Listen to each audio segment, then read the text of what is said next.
that's what we can help with too. Mackenzie, I want to ask one thing from this. Like you have a lot of things in your bucket from the college, from the student. How do you get time to update yourself? Because you say you also help a student to find the keyword to up. So you might also need to learn the new things that Hmm. is coming. How do you update yourself? So professional development is really important, and it's also something where everyone always feels behind because we're always like, I don't have time to do that. But I try to keep up with. We're able to occasionally go. There's a lot of like virtual conferences now, so sometimes we can't go. We can't fly to a conference in person, but even just attending a virtual library conference to see what other librarians are doing and get updated is really helpful. There's lots of a lot of our databases that we subscribe to have like help guides that they continually update so we can watch their tutorials and Oh, say, if there's a new tool coming out or a change to the interface or any of those things, we can kind of watch those and get updated so that we know how to use the tools that we're recommending. So we do a lot of that. It's a lot of just practice. It's a lot of, I'm going to go into, I know people are doing this type of research for, let's say, art therapy is one of the master's programs I work with. So let me go in and see if there's any new books published on that or any new journal articles that I should be up to date with. So just trying to like keep yourself up to date with those areas. It helps if you like the subjects you're working with, which I do, because then you can kind of get involved. But I didn't major in, well, like I said earlier, I didn't major in business and I was doing business reference for a long time. I didn't major in art therapy and I'm doing a lot of art therapy research help. Um, so just I have like a Google Doc where sometimes I'll put like keywords of like, I need to know what this means because this is a big phrase in that field and that's going to be a good keyword to use. I also a lot of our resources are like trying to help you. A lot of the databases have a thesaurus or like a lexicon where you can check for good keywords and good subject headings. So using the tools that are provided and then being like, yeah, that's helpful. Um, even, I mean, I'm trying to think of other things that we do. Certainly reading, so trying to read journal articles from library journals also to kind of get best practices in the library field, reading publications like the Chronicle of Higher Education or Inside Higher Ed, which are more about higher education in general to see what are some trends that are coming through like colleges and universities, what's going on in academia in general so that we know what's going on. So yeah, I think librarians are curious people and we like to learn things, so it makes it easy to keep up with professional development.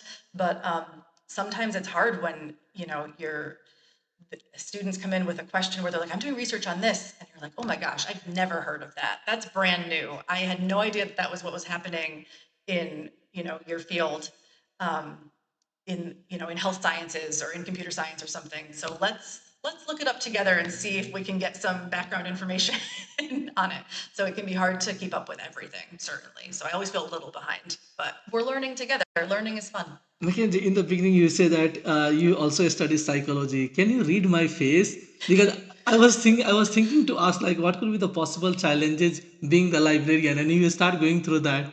So Yeah. I thought, do you also read the face? I go, it's hard to read your face because you always look really happy. So I don't know what's going on back there. Maybe I don't know if you really are. I'm going to assume that yes, you're very happy. Thank you. Because tell some of the challenges being the librarian. Okay, so some of the challenges are like keeping up with things because things are changing all the time. There's way too much information. There's so many options out there.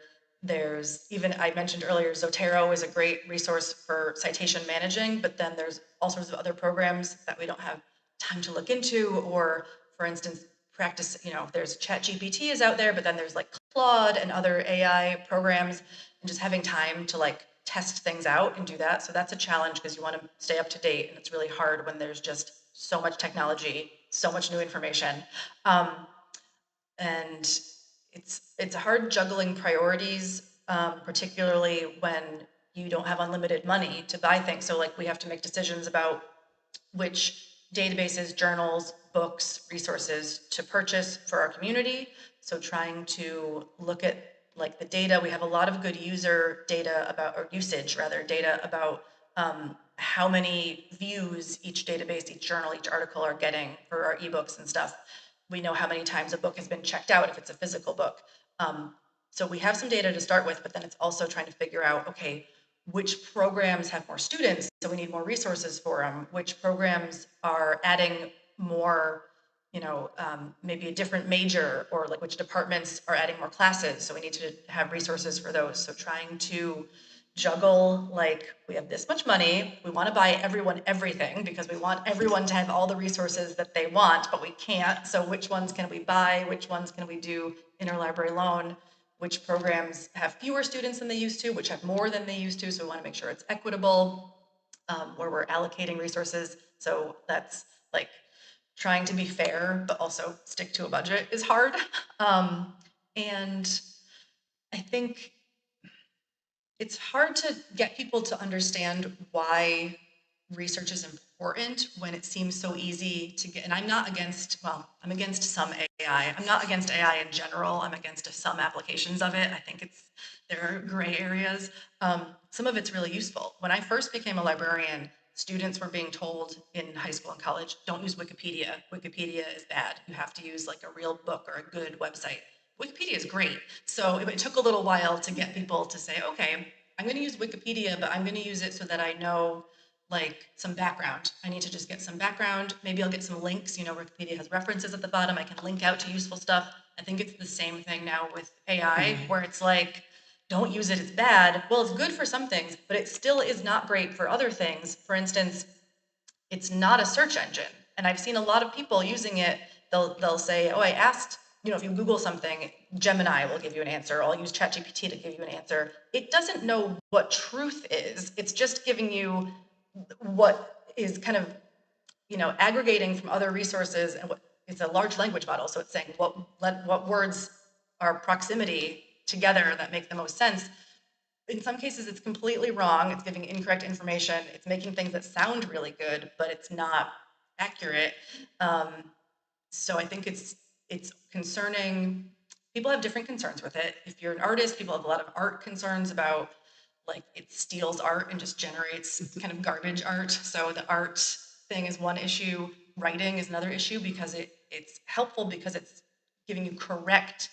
The syntax is correct. It's correct writing, but it doesn't have any like voice behind it, so it makes everything sound the same. So people who value writing and composition don't like it for that reason. And it's also trained on tons of copyrighted material that it's kind of learned on that. For me, from the research side, my concern is that it hallucinates sources and hallucinates. There was just a recent example, this was like a week or two ago, where major newspapers in the country, like the Chicago Tribune, which is a really big US newspaper, published a guide to summer reading that had fake books in it. Like the author who did it put it through ChatGPT, and it basically came out with books with real authors' names, but like a book that they didn't write. That's kind of like a combination of a lot of their other books, because that's how it's trained on these models, so it knows like what this author might write, and it was just hallucinated. It was made up, and it got published because no one checked it. And there was a huge outcry from people, and the guy who wrote it kind of said, like, I don't know how my career is going to come back from this because this is really bad. And I use ChatGPT for background research, but I just used what it said instead of following up. And I think that's what happens to a lot of people, because it makes it too easy. You use it for what you're telling yourself is, I'm just doing background research, and then you're like, well, that actually sounds really good. So I'm going to use that without checking, and it's not always right. So that's from a research perspective. My concern is that it makes up research, and people are like, it sounds true, so let's just go with it. Because thank you for pointing this out. And I think this is very important for me, Yeah. and I'm sure a lot of our listeners, because a lot of time, do you know? I think from the last 1 year, I do not remember like how many time I have been to Google or other place to search. I always search on ChatGPT, and whatever they say, we just agree, and I am using that one. But from after Yeah. this conversation, I will double check the resources and everything. Yeah. Yeah, thank you for pointing out that No one. problem. Mackenzie, we talk about number of times like the feature of interlibrary, or the student can get the library from other colleges. Yes. What is that, and how can you walk us through the process of getting the interlibrarian book? Absolutely. So we can get students pretty much any journal article. So if they're looking for a journal article and we don't have that journal, um, we should be able to request it for you. There's an interlibrary loan button on the website. You can also ask us if you're having any trouble with the request. We have this great tool called LibKey Nomad, which is a browser extension that you can install. So then whatever journal page you're on, you'll get a little kind of pop-up that if we have the PDF, it'll say download PDF. And if we don't, it'll say access options. And then it will bring you to the interlibrary loan page. So it kind of works across the internet, even if you're not logged into our databases and you're just using like Google Scholar or something to try to find articles. It connects really well. So that's LibKey Nomad, and there's some tricks you have to do to get logged out of your college email to download it, because you know how our Google logins don't let you download extensions, and it's very Yes. annoying. So anyway, you can get around that, download it, install it. It's great. So that's helpful. If you don't have that, because it's an extra step to install it, you can always just go to our website, use that big search box, and put in like the full title of the journal article you're looking for, and there should be a like request through interlibrary loan button. You can also do it for books. If you want a whole book, you can look up the title in our resources, and if we don't have it and you have to scroll down a little bit to find it, there'll be an interlibrary loan button. Those will get mailed to us here in the Learning Commons. You can pick them up. We can also usually send them to you if it's summer, or if you live off campus. Online students also have access to this. We can mail them to your house instead of having you pick them up here in the building. So that's a great resource. And then I will also say, students who are here in Massachusetts, anyone who goes to school here has access to both our local public libraries. You can get a library card at the Springfield City Libraries, and there's a branch that's like a mile away. It's very cute. It's a nice branch. You can get a public library card, and then you can check out any of their books as well. And you can get a Boston Public Library e-card. The Boston Public Library has extended electronic access to all their resources to anyone who's in the state, even if you don't live here full time, even if you just go to school here or work here, which is great because they subscribe to lots of interesting databases with online resources. So you have actually a lot of options from other libraries, even without using our interlibrary loan. I will say, if you're like, I'm not able to find the interlibrary loan form, I can't figure out how to request these books, just contact us. We can walk you through it. We're very nice. It's very easy, so we can show you. But it's one of those things where it is a little bit of like a learning curve because it's not obvious. I think that's the problem with a lot of our resources, is they're not super user friendly. They are designed by people who, when you're too close to it, when you're like, I know how to search and I'm designing this system, it makes perfect sense to me. You have to do user testing. Say, does it make sense for my users? Sometimes no. So I will admit that a lot of our resources are kind of hard to navigate if you're not used to them, but we don't expect you to know how to do it, and we're not going to make you feel dumb for not knowing because it's hard. So just ask us, and we use them all day long, so we can help you just get to where you need to be. Sounds great. Thank you. Again, I want to go back to again the research things. What are the common mistake do a student make while doing the research, and how can they avoid or minimize them? Well, so the most common mistake, which is one that I certainly made when I was a student, is just waiting too long and doing it at the last minute and saying, I work better under pressure, so I'm gonna wait until I'm super stressed out and then just write this paper really fast. I did that all the time, and it worked out okay, but you'll feel better if you plan ahead. So saving yourself enough time to do the research and then actually read the sources that you found, that can be tricky too. You're using Google, you're using the library, you're finding some good sources, and then you're like, oh, I have to actually like read these, take the important parts, write this paper. It gets kind of crammed in there. So I think leaving yourself enough time, reaching out to a librarian, if there's a research component to your paper, earlier rather than later, so we can try to find some stuff when you're starting. I think another thing students do sometimes is pretty much write their whole paper or project and then say, okay, I need some sources, so I have to kind of find stuff that fits and then like stick it in. Have you done that? I've done that. Yeah, where you're like, well, I already wrote that the majority of students change their major, so now I need to go find the data to prove it, and then you're kind of like backfilling. That's okay, but you want to have the information first and then write based on that versus trying to like fit it in later. So I do see that happen a lot, and I did that too when I was in school.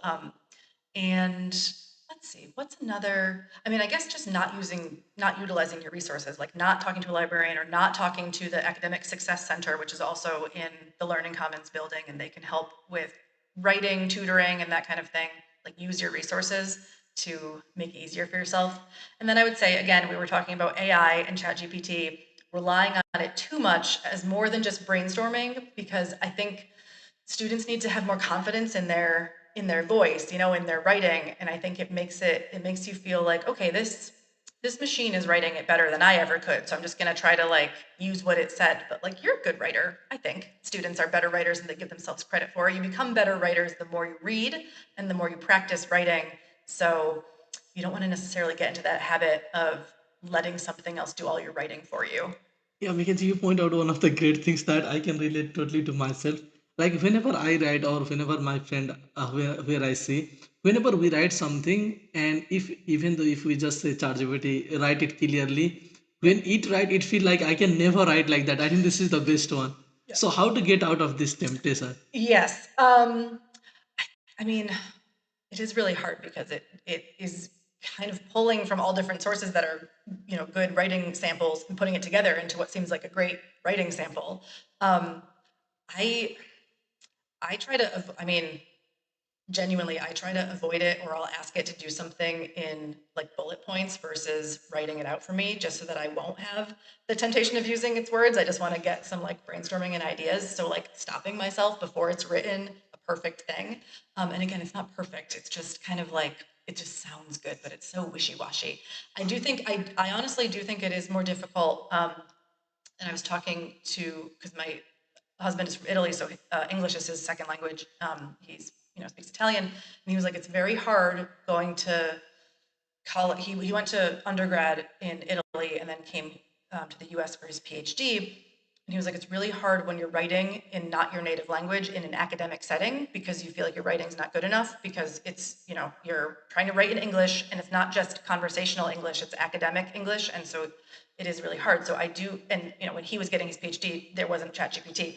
So I do think that would be really difficult if you are trying to write at a college level in English and you're like, well, this is doing it better than I can. So I don't have any good advice. It's just don't let it write, don't give it the prompt that will write the whole thing. Just ask it to give you sort of brainstorming bullet points so you're not tempted to take all of its words for your academic papers.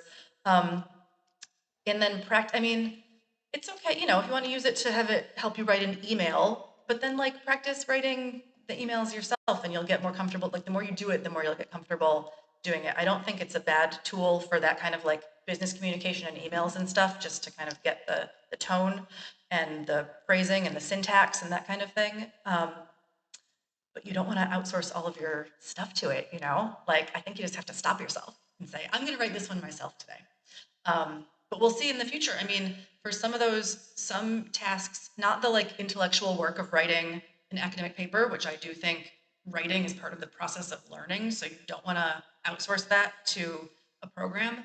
But maybe for a lot of like basic business communication and writing, it'll be like, well, this is so much faster. Let's just have that do it. But I am curious what's going to happen when everyone, and this has kind of already happened in some sectors, where people are just having like chat GPT writing emails and the other person's using that to like respond, and it's just the machines are talking to each other.